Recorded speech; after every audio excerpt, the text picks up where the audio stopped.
Yes, gentlemen, yes. It's finally prediction time. LeBron and the Cavs are back to defend their title against Steph Curry and the reloaded Warriors. A couple of firsts heading into this year's NBA Finals.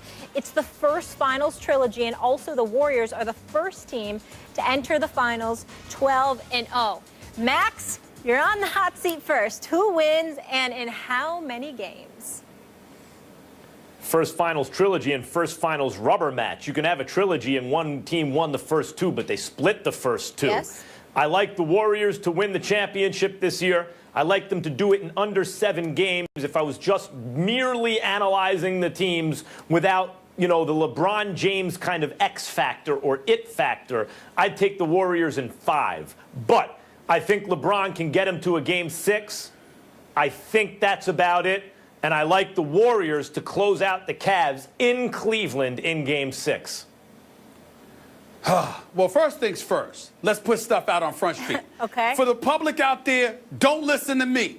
Okay, I've been wrong like the last 6 damn years. I get emotional during the NBA Finals because I kind of get a rooting interest. Like this year, I want LeBron to win. I want him to win bad, believe it or not. I really, really want him and the Cleveland Cavaliers to win. But bottom line is I've been wrong. Wrong against Dallas because I didn't think that LeBron would choke in the fourth quarter. Wrong in when the Cavs lost 2 years ago because I didn't think Kyrie Irving would get hurt in Game 1. Wrong last year because I didn't think Draymond would get suspended in Game 5. But that's neither here nor there. At the end of the day, Max, I am very inclined to believe in you, but to believe and side with you about the 6 games. However, because it's LeBron, and because it's the finals and the trilogy that we've all been waiting for, I'm going to put my wishful thinking cap on and tell you it's a Game 7 again between the Cavs and the Warriors back at the Oracle. And I am predicting that the Golden State Warriors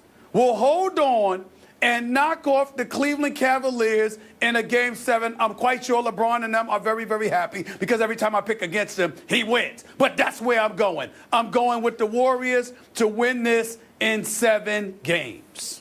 Max, you want to change your pick now? You know what, Molly? I just realized. Yeah. Molly, I just realized. Yeah. The NBA Finals are like the Max Kellerman of Stephen A's prediction. A lot of L's? He can't win. A lot of L's. Hey. Max, are you going to change your pick? You know You're what, okay Max? to stay with it? I always got them right until they had my behind stuck in studio.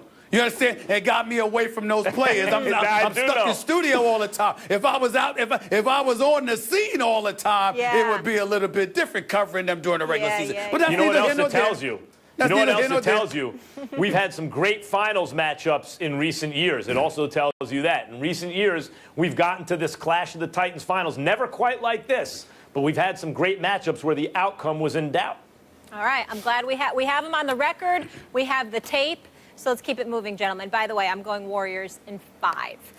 Westgate's Las Vegas Superbook has released the odds to win the Finals MVP. Steph Curry and Kevin Durant have the best odds at 9-5, followed by LeBron James. Stephen A., who do you think's going to win this year's Finals MVP? This is a tough one. I'm rolling. It's not tough for me. I'm rolling with Kevin Durant. I think Kevin Durant is going to be the NBA Finals MVP. Why? Because he had damn well better be in order to be recognized as a champion. You don't get to ride the gravy train. They were 73-9 without you. They were the Western Conference champions 2 times over without you. They got a 2-time league MVP in Steph Curry, who was that way before you ever arrived. They didn't necessarily need you. As far as I'm concerned, they win the title if Draymond Green doesn't get suspended for that Game 5. So as far as I'm concerned, if you're Kevin Durant, you have to show up, especially since the likelihood is that LeBron James is going to be the only one capable of defending you. You got to show up. You're already averaging 29 points per game against the man. If you remember back 5 years ago, Max, when Kevin Durant was a puppy, 23 years of age, he dropped 36, 32, 25, 28, and like another 32 in the NBA Finals, shooting better than 50% from the field in every game except one where he shot nearly 48%. This dude is a scoring sensation extraordinaire. He is 6'11 with a 7'6 wingspan. He can pull up from 30. He can handle the rock. He can rebound and take it coast to coast. He can defend. There is no excuses. This man has all the requisite skills to be the NBA Finals MVP, and he had damn well better be if we are to recognize him as a champion. I think he shows up. I think he handles his business, and I think he's the reason ultimately that the Warriors are crowned champions in about 2 weeks.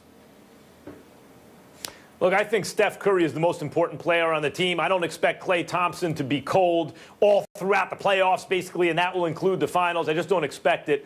But I do agree Kevin Durant's going to be the MVP of the series because the voters don't seem to have the guts to make the MVP from the losing team.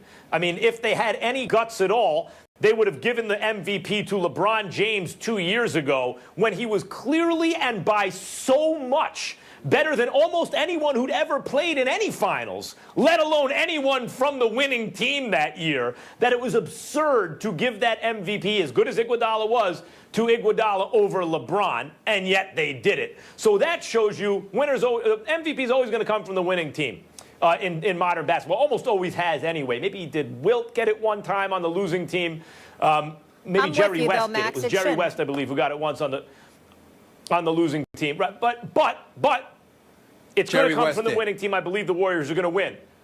So then the question is, who's it going to be? Durant's going to have big numbers. They're going to give it to him because the media is going to have that desire to do it anyway, to get that monkey off his back. Durant is the finals MVP because he puts up numbers for the winning team. All right, gentlemen. So back in 2015, Andre Iguodala was a 125-1 long shot to win the MVP, but became obviously the unexpected star of that finals. Stephen A., who do you think will be the unexpected star this year that'll kind of come out of nowhere that we don't expect? Well, I wouldn't say a star, but I think a star for these finals. Yeah, exactly. I'm thinking Tristan Thompson. Ladies and gentlemen, Jaja Pachulia can't run with him. He's too slow. As a result, you're going to have a novice like JaVale McGee, who, as far as I'm concerned, committed a crime by whining and moaning about being a part of Shaq and the Fool, because I thought that was absolutely sensationally hilarious television. But everybody got all sensitive, and so Shaq had to slim down with all of that. But JaVale McGee should not be able to deal with Tristan Thompson. Tristan Thompson should be able to dominate the boards, have a profound impact in the interior, and as a result, I think that's going to help the Cavaliers immensely. I think that's one of the biggest reasons that they'll be that this series could go 7 games. The combination of Tristan Thompson and Kevin Love's shooting is what's going to give the Cavs 3 games in this particular series. I think that's what this comes down to, and that's why I'm looking at Tristan Thompson. He's an X factor for me, and he played real big in key moments against Golden State last year, and I think he'll do so this time around as well.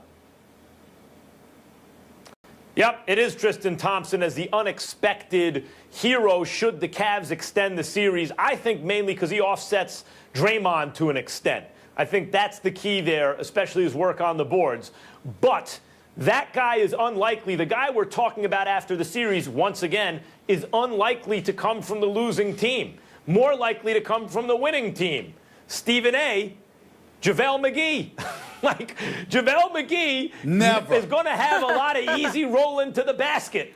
And his team is going to win. In terms of actual effectiveness, you're right, Tristan Thompson. I think he's the key. What about Zaza? The overlooked player. But McGee is his team's going to win. What about Zaza Pachulia getting dirty? I thought that's where you were going to go. Did I not just answer that question a few minutes ago? When I hear the name Jaja, I think of Jaja Gabor. Darling, I love you, but give me Park Avenue. That's what I think about when I hear the name Jaja. I don't think basketball at all. He had the biggest impact on the Western Conference will be on the floor more than him in this series. Oh, tell you what, the bigs on Golden State will outperform the bigs on Golden State last year in the finals. How could they underperform them?